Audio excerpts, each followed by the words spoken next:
तर आपलं हे गंगा उद्यानातलं दुसरं सत्र आहे, सती साधना सत्र.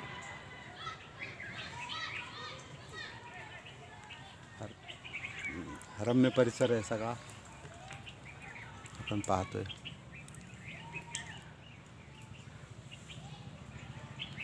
आणि बुद्धाच्या काळामध्ये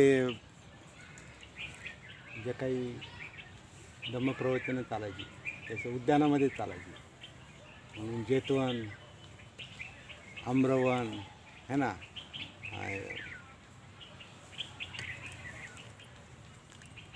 आम्रवन कोणाचं असायचं? विशाखाचं जेतवन असायचं. अनाथपिंडकाचं जेतवन असायचं. विशाखाचं आम्रवन. सुजाता खीर देण्यासाठी प्रसिद्ध आहे, बुद्धाला खीर दिली तिने. आणि मग वेळूवन म्हणजे बांबूच्या वनामध्ये अशी कार्यक्रम चालायचे प्रवचनाचे किंवा जे असेल ते धम्मदेसना. गुरुद्रकूट पर्वत, जिथं ज्या पर्वतावर गुरुद्र म्हणजे गिधाडांचं वास्तव्य असायचं, म्हणून त्याला ते गुरुद्रकूट पर्वतच म्हणायचे. आणि त्या गुरुद्रकूट पर्वतावर बुद्धाचं प्रवचन असायचं. असे सगळे संदर्भ जे याच्यात येतात ते असे निसर्गरम्य परिसरातच धम्माची देवाणघेवाण झाली, समुपदेशन झालेलं आहे, काउन्सिलिंग झालेलं आहे. आणि इंटरेस्टिंग गोष्ट आहे हा.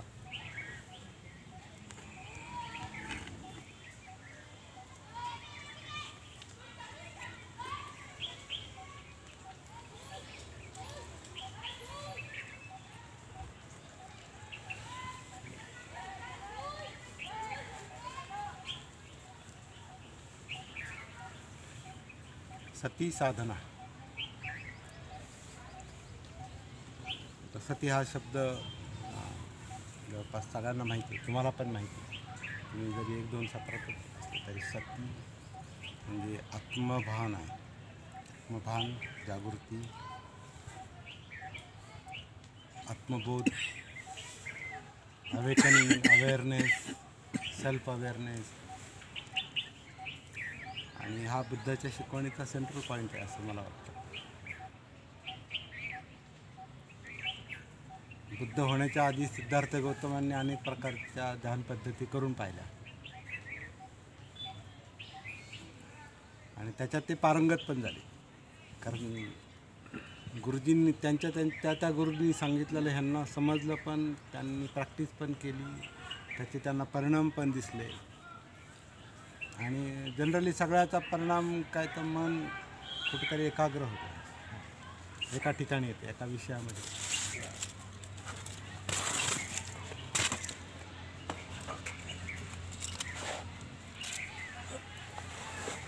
तर म्हणजे मन फक्त एकाग्र होणं पुरेसं नाही.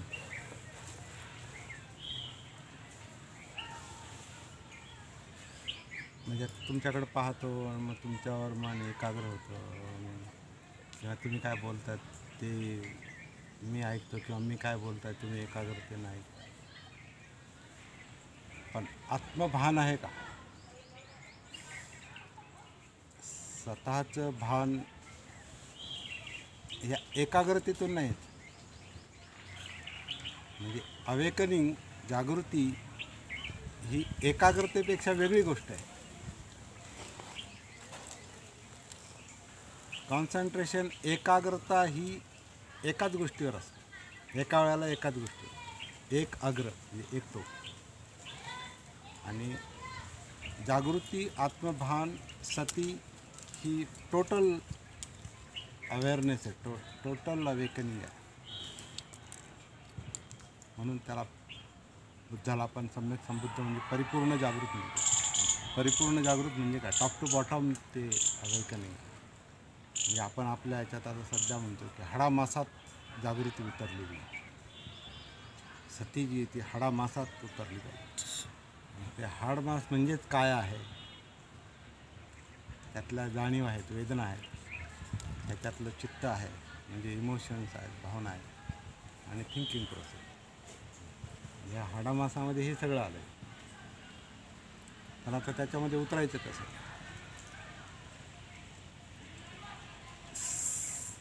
जनरली सर्वसाधारणपणे श्वासाच्या आधारे त्याच्यामध्ये उतरा असं म्हटलेलं आहे,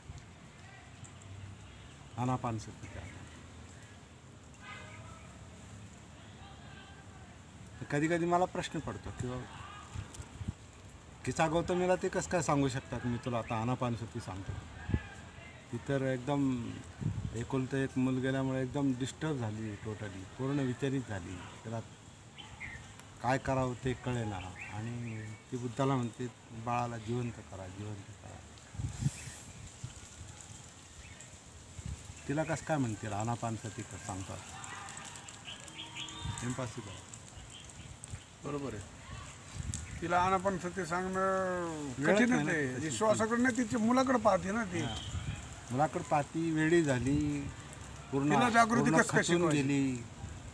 एकुलता आधार तुटलाय, नवरा पण नव्हता, मुलगा गेला, आधार तुटलाय, एकाकी झाली, काही सुधरेना आणि दुःखाचा ज्याला म्हणतो पण डोंगर, खरोखर डोंगर कोसळला आहे. आणि त्याच्यात तिची इच्छा आहे का माझ्या बाळाला जिवंत करा. थोडक्यात म्हणजे तिला जागृती शिकवायची. आता ती कशी शिकवणार? कशी शिकवणार, कसं भानावर आणणार? कसं भानावर आणणार? तिथं शक्यच नाही आनापानसती सांग. यस. मग काय केलं असं? आता ग्रंथामध्ये वेगवेगळे उल्लेख हा, येतात. ग्रंथामध्ये वेगवेगळं ती इकडं पाठवलं, तिकडं मोरी, हा, पाठवलं, मोरी, मग हा. असं पण तसं. तर ठीक आहे, कथा म्हणून चांगलं वाटतं ते. पण ती त्या अवस्थेतही नाही ना, तिला मोहरी आणायला जाईल आणि मोहरी घेऊन नाही नाही नाही नाही नाही. शक्य आहे का? तिची अवस्था आहे का आता प्रत्येक घरोघरी जाईल आणि तुमच्या घरात कुणी मेलं आहे का? हो मेलेलं आहे, मग नको तुमची मोहरी, मग दुसरीकडे जाईल, मग तिसरीकडे जाईल. हे आपला याला पण पटत नाही ना, असं होऊ शकत. बरोबर. बुद्धांनी जाग्यावरच तिला जे काही सांगितलं तिथल्या तिथंच, तर ते काय असेल हा मोठा म्हणजे आश्चर्याचा विषय आहे. संशोधनाचा विषय आहे तो. संशोधनाचा विषय आश्चर्याचा आहे का काय सांगितलं त्याला. आणि तिने ती डेड बॉडी सोडून दिली, स्वतः सोडून दिली, स्वतःच म्हणे जंगलात टाकून दिली. त्या आलं तर तशी पद्धत असेल, स्वतः सोडून दिली. कसं काय सोडून देऊ शकतो माणूस? आणि होते काय, आपण ग्रंथात वाचल्यामुळं आपल्याला काय वाटतं तेच खरं आहे. हो. आपला अनुभव नाही तो, जो किस्सा गौतमीचा होता तो आपला नाही आहे. आपला अनुभव नाही. परंतु आपल्याला असं ग्रंथात लिहिल्यामुळं काय वाटतंय की तेच खरं आहे. बरोबर आहे का? बरोबर. होय तर महाराज. हा, कारण ग्रंथात सांगितलं, ग्रंथात सांगितलं ना, आणि ग्रंथात सांगितलं म्हणजे ते बरोबर आहे. ते बरोबरच आहे. पुस्तकात आलं, आपण आज जरा विचार करण्याची गोष्ट आहे. आपण आजही संदर्भ देतो ना, हा या पुस्तकात असं म्हटलं, देतो त्या लेखकाने तसं म्हटलंय. आणि धम्मग्रंथ म्हणल्यावर तो पवित्र ग्रंथ, मग त्याला प्रश्न कसं काय करायचा? आपण रिवडतो का म्हणजे आपण रिवडतो. ते सांगितलंय, हा, मग ते खरं आहे. आणि बुद्धाने ह्याच गोष्टीला विरोध केलेला आहे. बरोबर. कोणी सांगतोय म्हणून त्याचं ऐकू स्वीकारू नका. नका. किंवा एखादा सांगणारा फार भारी आहे म्हणून भारी आहे. स्वीकारू नका. सांगण्याची पद्धत फार चांगली आहे म्हणून स्वीकारू नका. त्याच्या पाठीमागं शेकडो हजारो लाखो लोक आहेत म्हणून स्वीकारू नका. स्वीकारू नका. बरोबर. That is not important.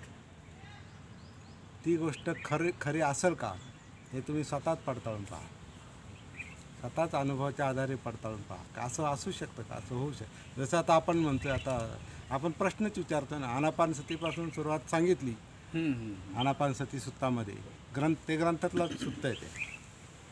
हे ग्रंथातलं सुत्त आहे आनापानसती. पण आपण असं म्हणतो की आनापानसतीपासून सुरुवात सांगितली, पण आनापानसतीपासून सुरुवात किसा गौतमीला कसं काय सांगू शकतील, किंवा अंगुलीमालाला कसं काय सांग? मला हा प्रश्न विचारायचा होता. अंगुमालचा प्रश्न मला विचारायचा होता. अंगुलीमाल तो तर दरोडे डाकूच खोर आहे. होता तो तर. त्याचं त्याला आनापानसती कसं काय शिकवणार? तो मारायलाच आलाय. आता ती गोष्टच आहे ती. हजारावा खून त्याला पाहिजे होता, हजारावी अंगुठीचा म्हणजे उंगली त्याला अंगुली पाहिजे होती म्हणून अंगुली मारली, हजारावा त्याला अंगठा पाहिजे होता. कसं काय शक्यता काय हजार नेमके कसं काय 999,000 हे गणित कसं काय? असे ग्रंथात किती बुद्ध अमुक एक गावात जातात आणि त्यांच्याबरोबर 500 लोकांचा भिक्खू संघ होता. 500चं कसं काय मोजून पाठवले काय 500? तर ते 500चा हजाराचा आकडा कितीतरी ठिकाणी येतो. तसं ते हजारावा अंगठा पाहिजे. तो मारायला आलाय बुद्धाला आणि म्हणे शेवटचाच अंगठा राहिला होता. बरं ठीक आहे, मान्य करू, मारायला आला मान्य करू. त्याला आनापानसती सांगणार.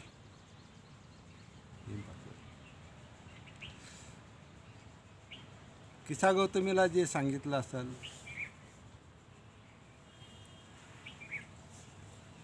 तर तिला ते मृत्यूचं सत्य समजलं असेल.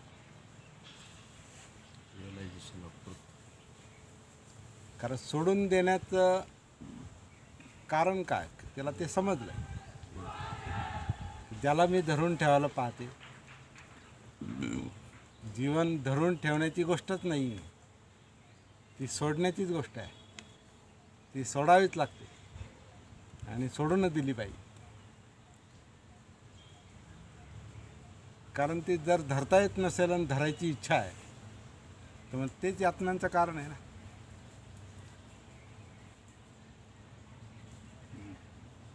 म्हणजे ते असे म्हणतात ना की हातामध्ये बर्फ धरला आहे आणि आता वितळला नाही पाहिजे. तुमच्या अंगातल्या उष्णतेनेच वितळणार आहे तो. बर्फच राहायला पाहिजे. नाही होईल चहा, आता तो चहा थंड होईल. आपण किती म्हणलो नाही नाही गरमच राहायला पाहिजे, नाही, तो निसर्गाच्या हातात आहे.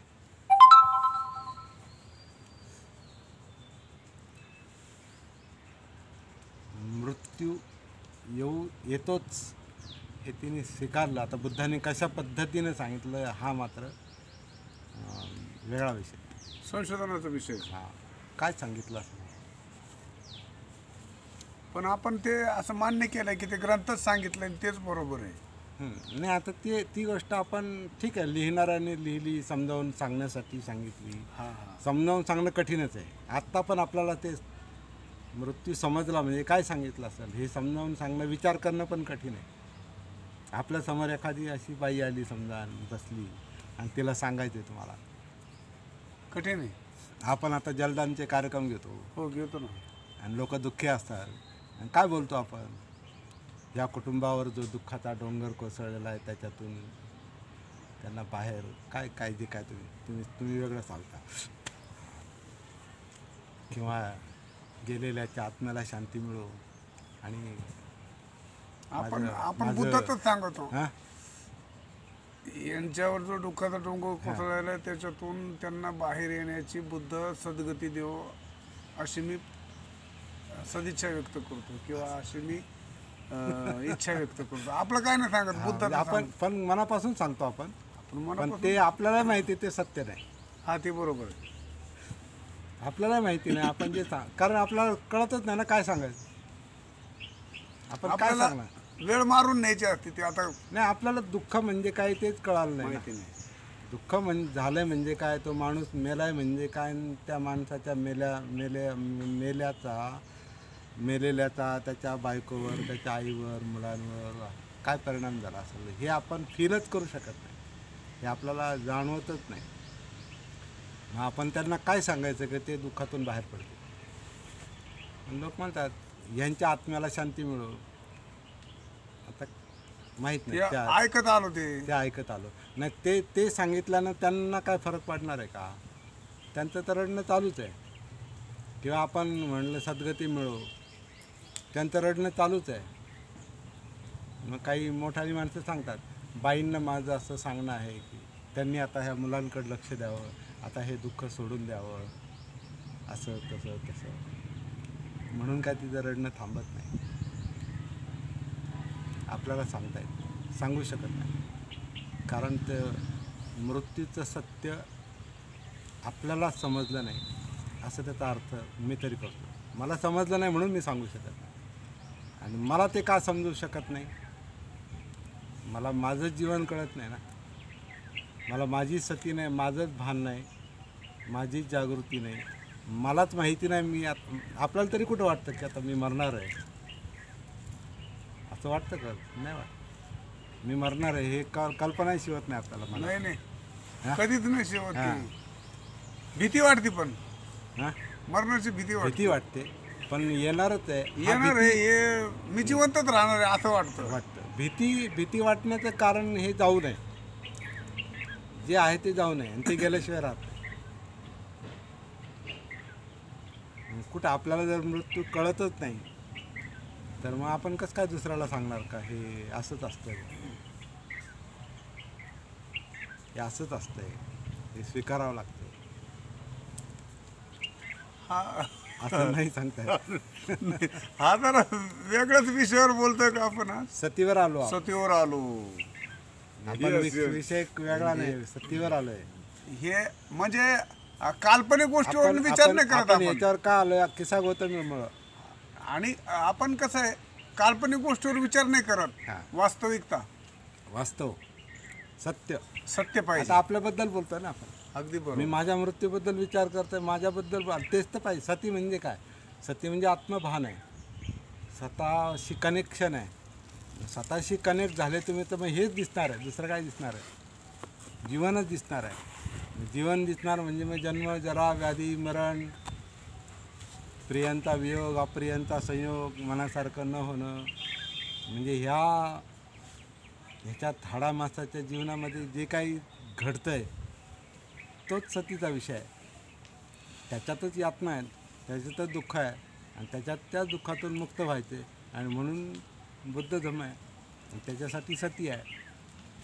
पण तो विषय आपण आपल्याच जीवनात जर बनवलेला नसेल, तो जर आपलाच विषय नसेल, तर आपण काय सांगणार?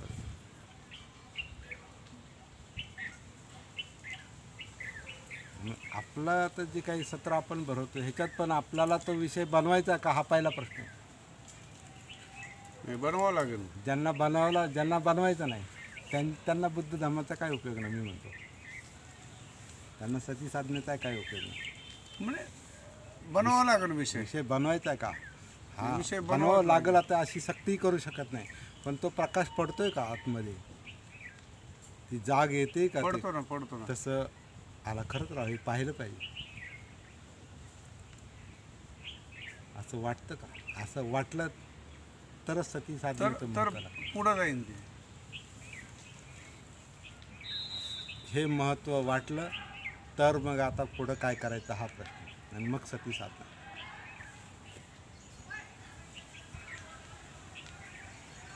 आजपर्यंत आपण बुद्धांच्या ह्याच्यावर नाही का गोष्टींवर विचार ठेवूनच असं झालं असेल, तसं झालं असेल बुवा, मग ते मान्य करून त्याच्यावरून आपण आपलं जीवन जगण्याचा प्रयत्न करतो. परंतु तो आपला अनुभव नाही ना, माझा अनुभव नाही. आपण स्वतःला आपला विषय बनवलेलाच नाही बनवलेला. आपण काय करतो, मी मला सोडून बोलणार, हा. दुसऱ्याला सांगायला लय सोपं दुसऱ्याला वाटतं. सांगा, दुसऱ्याचं पुण्यानुमोदन करेल, दुसऱ्याचा आता आपलं तर जलदान आपण करणार, पण दुसऱ्याचं जलदान करताना आपण काय बोलतोय, काय बोलणार आहे आपण मृत्यूबद्दल? कोणाच्या मृत्यूबद्दल? सगळ्यांच्या. म्हणजे मी आलो त्यात, आणि मी तर मला सोडून बोलतो. मला जणू काय असं मी त्याच्यात नाही जणू काय. तुम्ही गृहीत नाही धरत. स्वतःला गृहीत नाही धरत. मी स्वतःला नाही गृहीत धरत. स्वतःकडे पाहत नाही, स्वतःकडे वळत नाही, आणि स्वतःकडे वळणं म्हणजे सती आहे. ध्यान दुसरीकडे पाहतो, हे ध्यान देतो आपण दुसऱ्याकडे, हा तो मेला आहे, त्याला दुःख झालं आहे, त्याला हे असं झालं, दुसरीकडे दुसऱ्या विषयाकडे आपलं लक्ष जातं, आणि मग त्याला धरून आपण बोलतो. आणि सती स्वतःकडे वळणं आहे. स्वतःकडे वळणं कसं वळायचं? आता तुमचा कालचा मुद्दा होता किंवा तुम्ही प्रॅक्टिस नाही सांगत, पण प्रॅक्टिससुद्धा समजून घेऊनच करावं लागतं. समजलं नाही तर ती प्रॅक्टिस होतच नाही. कारण का करायची हेच कळत नाही ना. आता बुद्धांचं सांगणं कसं, सम्यक दृष्टीपासून नेहमी सुरुवात झाली. समजून घ्या आधी, काय करायचं समजून घ्या. सम्यक दृष्टी म्हणजे समजून घ्या आणि परिपूर्ण समजून घ्या, नीट समजून घ्या. सम्यक नुसतं समजून घ्या, नीट समजून घ्या. कधी कधी समजतं पण ते अर्धवटच समजलेलं असतं. सम्यक म्हणजे व्यवस्थित, नीट, परिपूर्ण काय असेल ते. सम्यक हा शब्द पण फार मोठा गुंतागुंतीचा शब्द आहे. समजणं सम्यकला लय मोठा असं आहे, मोठा अर्थ आहे तो. खूप मोठा आशय आहे त्याचा. फॅक्ट आहे ती, खूप मोठा आशय आहे सम्यक त्याचा. जे ट्रूथ आहे ते, हां म्हणजे सत्य आहे ते. हां सत्य, हां सत्य आहे ते. सम्यक म्हणजे सत्यच आहे. दुसरं पण काय नाही, सत्य. पण ते सुद्धा कसं आहे की सत्य आहे कशावरून. आपण म्हणतो म्हणून नाही, किंवा आपलं परसेप्शनवर नाही. हां आपल्याला समजलं तर सत्य. तसं नाही पाहिजे, जे आहे ते सत्य आहे म्हणून सत्य आहे असं नाही. मला समजलं तर ते सत्य आहे, नाही तर कशावरून सत्य. तसं दृष्टी, समज, ती समज. मला समज आली तर सम्यक दृष्टी काय आहे ते कळणार. पण त्याआधी समजूनच घ्यावं लागतं. हे पहिला मुद्दा आहे आपल्याला. समजून घेतल्यावर मग जे समजलं त्यानुसार करणं, संकल्प. मग तो संकल्प सम्यकच पाहिजे. जे समजलं आहे, जे करायचं ठरवलं आहे तेच बोललं पाहिजे. सम्यक वाचा. हां जे कळालं आहे, जे करायचं ठरवलं त्या प्रमाणात कृती घडली पाहिजे. सम्यक कर्मांत, ॲक्शन. त्याला अनुसरूनच तुमचे एफर्ट्स पाहिजेत, व्यायाम पाहिजे, प्रयत्न पाहिजेत. सम्यक व्यायाम. जे तुम्ही करता त्या सगळ्याचं तुम्हाला भान पाहिजे, सती पाहिजे आणि त्याच्याशी एकरूप झालं पाहिजे ती समाधी. त्या विषयाशी एकरूप झालं पाहिजे ती समाधी. पण त्याच्यानुसार आपण आपली लाईफस्टाईल, आजीविका ही त्याच्या अनुकूल बनली पाहिजे. नाही तर विचार एक करतो आणि जगतो वेगळंच. विचार एक करतो आणि करतो वेगळंच, बोलतो वेगळंच. तर लाईफस्टाईल म्हणजे तुमची टोटल. मी कधी म्हणतो सकाळी उठल्यापासून तर परत सकाळी उठेपर्यंत तुम्ही काय करता. आज उठल्यापासून परत उद्या उठेपर्यंत तुम्ही काय करता 24 तासात. म्हणजे दिवसभरात काय करता, 24 तासात काय करता, मग आठवड्यात काय करता, महिन्यात. म्हणजे तुमचं जीवन कसं चाललं आहे. जे आपण बोलतो, विचार करतो, जे आपल्याला समजलं त्याच्यानुसारच आपण आपलं जीवनाची घडी बसवली का, त्याला आजीविका म्हणतात. आजीविका म्हणजे फक्त पैसे मिळवण्याचा उद्योग नाही. लोकांनी उपजीविका आणि आजीविका एकच समजली लोकांनी. मग आजीविका म्हटलं हां म्हणजे काय. आजीविका म्हटलं आजीविका म्हणजे जीवनशैली, लाईफस्टाईल. तेच समजत होतं. आजीविका म्हणजे हां बरेच लोक ते आजीविका म्हणजे उपजीविका. उपजीविका. असं उपयोगी साधन मी समजवतो. आजीविकाचा मतलब आहे जीवनशैली. हा, जीवनशैली. आजीविका वेगळी आणि उपजीविका वेगळी. बरेच लोक तर इतके कन्फ्युजन झालेले आहेत. तसं झालं. ते माझं झालं. आपण सांगायला सुरुवात करतो आपली आजीविका सम्यक असली पाहिजे. आपण मटण सटण याचे धंदे नाही केले पाहिजे. आपण लगेच बघते येतं त्याच्यावर. आपण दुसऱ्याला फसवलं नाही पाहिजे. ते उपजीविकेच्या अर्थाने सम्यक आजीविका आपण लोकांना समजून म्हणजे अर्थार्जन, अर्थार्जन. अर्थार्जन अगदी राईट राईट. आजीविका म्हणजे अर्थार्जन नाही. मला वाटतं कोणीतरी बऱ्याच वेळेस सांगितलंय पण त्यामुळे बरेच शिष्य जे आहे ना बुद्धांना सांगतात की मी आजीवन मला तुमचं सदस्य आजीवन जे शब्द आहे लाईफ टाईम. मग आता उपजीविका जी तुमची समजा 8 तासाची असेल किंवा 10 तासाची असेल किंवा 7 तासाची असेल, तो त्या आजीविकेचा भाग आहे. पण तेवढीच आजीविका नाही. बरोबर. उपजीविका हा आजीविकेचा भाग आहे, पण आजीविका म्हणजे फक्त उपजीविका नाही. लाईफस्टाईल. बघा म्हणजे आता अष्टांग मार्गामध्ये किती व्यापक त्यांनी सांगितलं आहे की त्याच्यात तुमचं सगळं जीवनच आलं आहे पूर्ण. जे काय पाहिजे करायचं ते व्यवस्थित समजलं पाहिजे, जे समजलं त्याचा संकल्प केला पाहिजे, करायचं ठरवलं पाहिजे, तेच बोललं पाहिजे, तीच कृती केली पाहिजे, त्याप्रमाणेच आजीविका पाहिजे तुमची जीवनशैली, त्याला धरूनच तुमचे प्रयत्न चालले पाहिजेत, त्याच्यावर तुमचं सगळं त्याचं भान पाहिजे, जागृती पाहिजे आणि त्या विषयाशी एकरूप झालं पाहिजे. समजा आता आपल्याला जीवनामध्ये यातना आहेत, दुःख आहेत, विचलन आहे, डिस्टर्बन्स आहे, हे समजलं आहे, तर ह्याच्यातून मला बाहेर पडायचंच हे जर आपण ठरवलं आणि त्याप्रमाणे कृती केली, करायला सुरुवात केली आणि त्या विषयाशी आपण एकरूप झालो तरच ती समाधी. नाही तर फक्त विचार केला आणि सोडून दिलं आहे. कमल आत्तापर्यंत मला हे अष्टांगिक मार्ग जो आता आहे ना, तो असं कधी प्रॉपरली समजला नाही. हा खूप आपला 10 मिनटामध्ये जरी आपण सांगितलं ना, पण लिटरली त्याचा जो बेस आहे म्हणजे त्याच्यात सम्यक दृष्टीपासून जे चालू झालं आपलं तर शेवटपर्यंत तो असा एक शब्द जरी नसतील आठवत, पण ते फिलिंग्स त्यातून गेला. ॲक्शन. तर आता हीच गोष्ट महत्त्वाची की स्टेप बाय आपण स्टेप येते. आपण जे करायचं ठरवतो ना ते नीट समजून घ्यायलाच जास्त वेळ द्यायला पाहिजे.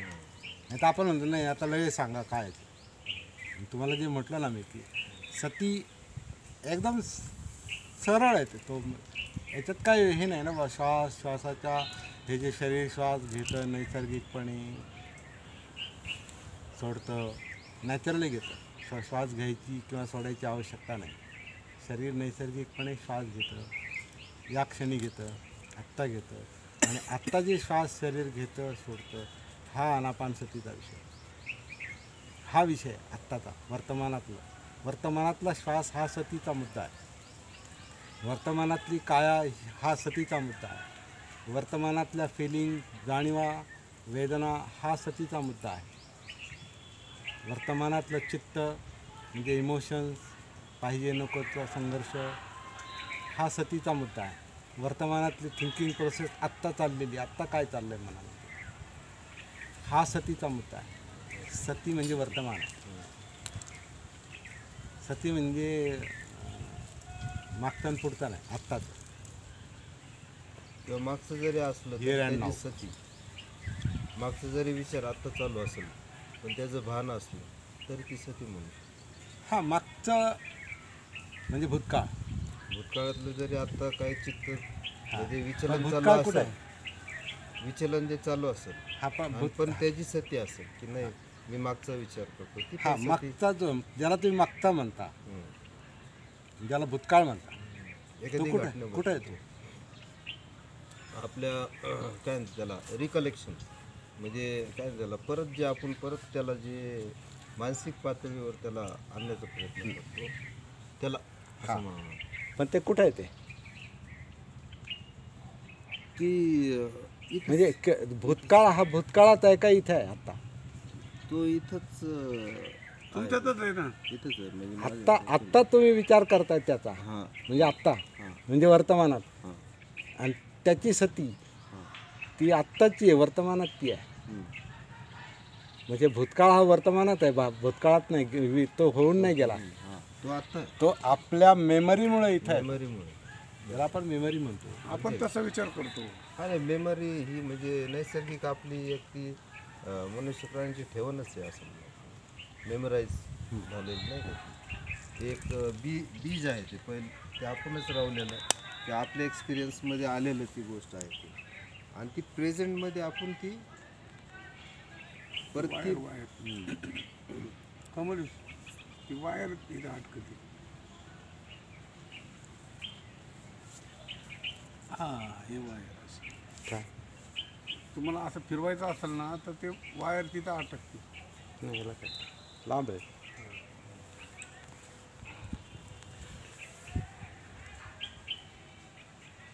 भूतकाळ हा होऊन गेलेला आहे पण तो होऊन गेला आहे हे वर्तमानात आठवतं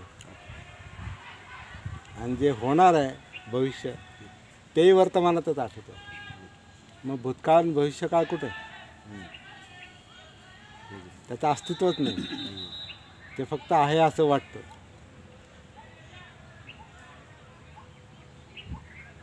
समजा आपल्या घरातले काही लोक गेलेत निवर्तले, पण ते वर्तमानात आठवतात ना. तो भूतकाळ झाला पण वर्तमानात त्याची आठवण येते. म्हणजे आपली मेमरी हाच भूतकाळ जिवंत ठेवतो. आपली जी स्मरणशक्ती आहे, हीच भूतकाळ जिवंत ठेवते. त्यालाच आपण संस्कार म्हणतो.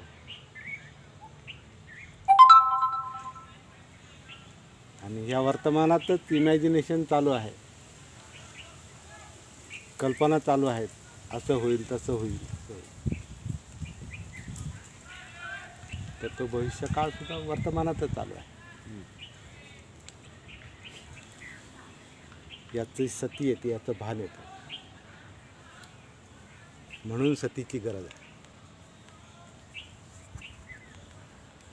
ध्यानाची नाही. ध्यान हे मन करतच आहे. ध्यान म्हणजे आता भूतकाळाचं ध्यानच आहे ना, तिथं त्या विषयावर ध्यान जातं. भूतकाळाची जी मेमरी आपल्या मनात आहे त्याच्यावर ध्यान जातं. भविष्यकाळाच्या कल्पनेवर ध्यान जातं वर्तमानात. तर एक पर्टिक्युलर विषय असतो आणि तो जातो निघून. पण या सगळ्याचं भान आहे का, सती आहे का, जागृती आहे, तो वेगळा विषय आहे.